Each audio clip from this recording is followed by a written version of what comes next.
ये है आज की आधुनिक अयोध्या। तो चलिए इसे गहराई से जानने की शुरुआत करते हैं। बस अड्डा। राम मंदिर से 7 किलोमीटर की दूरी पर 14 बीघा जमीन पर 219 करोड़ की लागत से लखनऊ हाईवे पर नया बस अड्डा बनकर तैयार है। Railway station. मंदिर से 1 किलोमीटर की दूरी पर 240 करोड़ रुपए में नया रेलवे स्टेशन डिजाइन किया गया है। भविष्य में अयोध्या से दिल्ली, मुंबई, चेन्नई, बेंगलोर, पुणे, कोलकाता, नागपुर, लखनऊ और जम्मू जैसे शहरों के लिए विशेष रेलगाड़ियां चलाई जाएंगी। हवाई अड्डा। 1450 करोड़ रुपए में लगभग 1300 बीघे में फैला हुआ प्रयागराज हाईवे पर नाके के पास बनाया गया है नया एयरपोर्ट। यहाँ से राम मंदिर की दूरी सिर्फ 12 किलोमीटर है। भविष्य में कई बड़े महानगरों के लिए सीधे उड़ानें उपलब्ध होंगी। घाघरा जलमार्ग। अगर आपके पास अपनी खुद की मोटर बोट है तो छपरा से घाघरा यानी सरयू नदी की सैर करते हुए लगभग 300 किलोमीटर नदी में चलकर भी अयोध्या पहुंच सकते हैं। भविष्य में इस रूट के लिए भी मोटर बोट चलाए जाने का प्रस्ताव है। राम मंदिर। अयोध्या के राम मंदिर की कुल कीमत है 1800 करोड़। पूरी तरह बन जाने के बाद अयोध्या का मुख्य आकर्षण होगा। राजस्थान के मशहूर मकराना के पत्थरों से आकार लेते इस मंदिर की अनुमानित उम्र होगी लगभग 1000 साल। 22 जनवरी को पहली मंजिल का उद्घाटन होगा, जिसमें राम की बाल्यावस्था की मूर्ति रखी जाएगी। बाकी की 2 मंजिलों का कार्य चलता रहेगा। खजुराहो के मंदिरों की नागर शैली के आधार पर इसे तराशा जा रहा है। मंदिर का कुल क्षेत्रफल 156 एकड़ या 251 बीघा है। हनुमानगढ़ी। राम मंदिर से लगभग 800 मीटर की दूरी पर स्थित है हनुमानगढ़ी। मंदिर के आवासीय परिसर को मिलाकर ये लगभग 52 बीघे में फैला हुआ है। मंदिर की 76 सीढ़ियां चढ़कर हनुमान जी के दर्शन के बाद ही राम मंदिर में जाने का विधान है। यह मंदिर अयोध्या शहर के ठीक बीच में एक ऊंचे टीले पर बना है। शहर की तरफ आने वाले आक्रमणकारियों के आने की सूचना यहीं से प्राप्त करके अयोध्या के राजा तक भेजी जाती थी। इतिहासकारों के अनुसार जितनी बार भी अयोध्या पर आक्रमण हुआ उतनी बार इस मंदिर को भी विध्वंस झेलना पड़ा। हालांकि सन्यासियों ने हर बार इस मंदिर को फिर से खड़ा किया। आज ये मंदिर रामानंद संप्रदाय और निर्वाणी अखाड़े के अधीन है। राम की पेड़ी। अयोध्या को सरयू नदी की भयंकर बाढ़ से बचाने के लिए इस बांध का निर्माण किया गया था, जिस पर श्रद्धालुओं के स्नान के लिए कई घाट बना दिए गए थे। इतिहासकारों के अनुसार जितनी बार भी बांध टूटता था, सरयू का पानी अयोध्या की गलियों में घुस आया करता था। इसी बाढ़ से बचने के लिए पूरे अयोध्या में जगह जगह पर ऊंचे टीले बनाए गए थे, जैसे राम टीला, हनुमान टीला, लक्ष्मण टीला। आज ये बांध अयोध्या का मुख्य पर्यटन स्थल बन चुका है। हर दीपावली पर यहाँ लाखों दिए जलाकर रामायण की उस घटना को उत्सव के रूप में मनाया जाता है जब श्री राम अयोध्या वापस लौटे थे। अयोध्या के कई बार उजड़ने के पीछे एक कारण इस नदी को भी माना जाता है। हालांकि इसी नदी की वजह से यहाँ पर गन्ने की खेती बड़े स्तर पर की जाती है। लता मंगेशकर चौराहा। नया घाट और बस स्टैंड के पास ही अयोध्या का मुख्य चौराहा 6.7 करोड़ रुपए में बनकर तैयार हुआ है। पद्मश्री से सम्मानित राम सुथार जी ने 2 माह के कठिन परिश्रम के बाद इस 40 फीट लंबी वीणा को आकार दिया। 14 टन की इस वीणा को लता जी के स्मृति चिन्ह के रूप में यहाँ पर लगाया गया है। इसीलिए इसका नाम नया घाट चौराहे से बदलकर लता मंगेशकर चौराहा कर दिया गया है। धर्मपथ। नया घाट से कुछ पहले सड़क के दोनों तरफ 30 फीट ऊंचे 40 सूर्य स्तंभ लगाए गए हैं, जिसे धर्मपथ का नाम दिया गया है, जो श्री राम के राजकुल सूर्यवंश का प्रतीक है।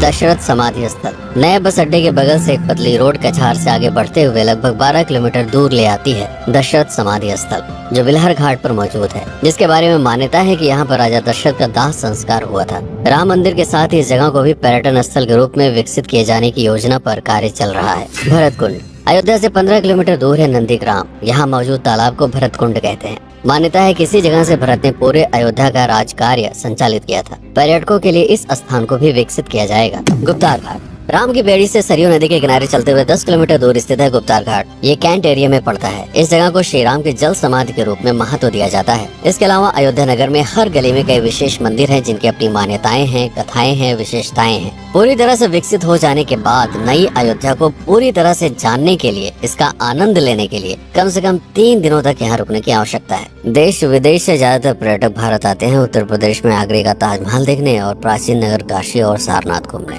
प्रश्न ये है कि अयोध्या घूमने और श्री राम का मंदिर देखने के लिए भला विदेशी क्यों आएंगे?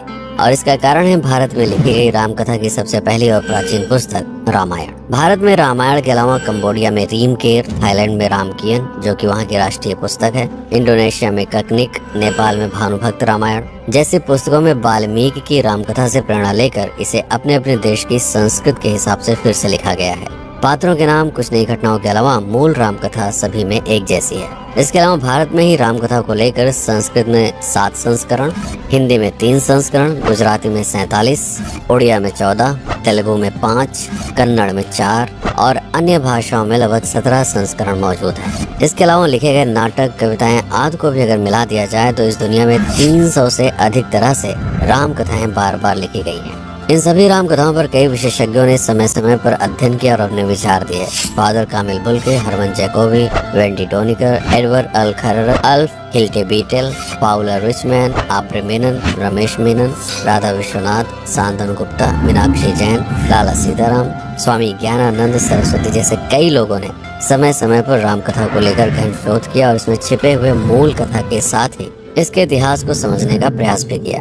राम कथा थी कौशल प्रदेश के द्वारा किष्किंधा और लंका पर विजय प्राप्त करने की पहली बार एक अखंड भारत के निर्माण की। रामायण महत्वपूर्ण इसलिए हो जाता है क्योंकि ये अखंड भारत युद्ध से अधिक व्यक्ति के आदर्शों, सूझबूझ, मित्रता जैसे गुणों से स्थापित हुआ। रामायण एक ऐसा डॉक्यूमेंट है जो ये समझाता है कि भारत पहली बार एक कैसे हुआ। इसलिए ये गाथा न तो कभी भुलाई जा सकती है और न ही कभी मिटाई जा सकती है। और आज की अयोध्या उसे अखंड भारत का एक प्रतीक है, अपनी संपन्नता के कारण जिसने समय समय पर बाहरी आक्रमणकारियों का भी सामना किया। अयोध्या की इसी संपन्नता ने यहाँ पर मुगलों को भी आकर्षित किया। महात्मा बुद्ध भी यहाँ पर रुके, सिखों के गुरु साहब भी आए और जैन धर्म के तीर्थंकर भी।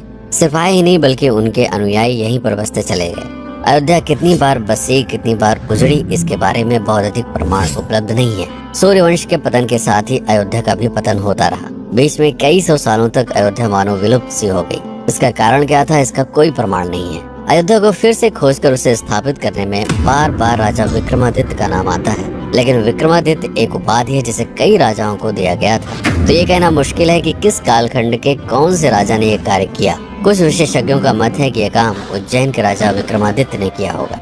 नंद वंश, मौर्य वंश, शुंग वंश, गुप्त वंश आदि के साम्राज्य में भी अयोध्या का वर्णन प्राप्त होता है। सबसे बड़ा विध्वंस हुआ 1527 के आसपास बाबर के कार्यकाल में, जब राम मंदिर को ध्वस्त कर बाबरी मस्जिद स्थापित की गई। सन 1722 में बंगाल के नवाब अली वर्दी खान ने व्यापार के नजरिए से राम मंदिर से कुछ किलोमीटर की दूरी पर एक नया शहर बसाने की शुरुआत की। 1730 में अवध के पहले नवाब सादत अली खान ने इसका नामकरण किया फैजाबाद। इन्हीं के उत्तराधिकारी सुजाउद्दौला ने इसे अवध की राजधानी बनाई। 1775 में अवध के चौथे नवाब असफुद्दौला ने फैजाबाद की जगह लखनऊ को अवध की राजधानी घोषित की। रावण अहंकार का प्रतीक और श्री राम विनम्रता के सूचक। सत्ता में आने के बाद हर व्यक्ति को यह बात हमेशा ध्यान में रखनी चाहिए, सिर्फ रंग रोगन और पत्थर लगवाने से राम राज्य नहीं आएगा, बल्कि जिस दिन स्कूल, अस्पताल और सरकारी संस्थानों से भ्रष्टाचार खत्म होगा, लोगों का मुफ्त इलाज और अपनी भाषा में उच्च शिक्षा उपलब्ध होगी, उस दिन भारत उस पायदान पर खड़ा होगा जहां कभी हम हुआ करते थे।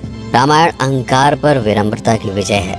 अयोध्या को अगर पर्यटन स्थल का केंद्र बनाना है तो इस आधार पर बसाना होगा, राम राज्य लाना होगा, राजनीति नहीं। यदि इस वीडियो में कोई त्रुटि हुई हो तो उसके लिए क्षमा करें। वीडियो पर समय बिताने के लिए आपका बहुत बहुत धन्यवाद।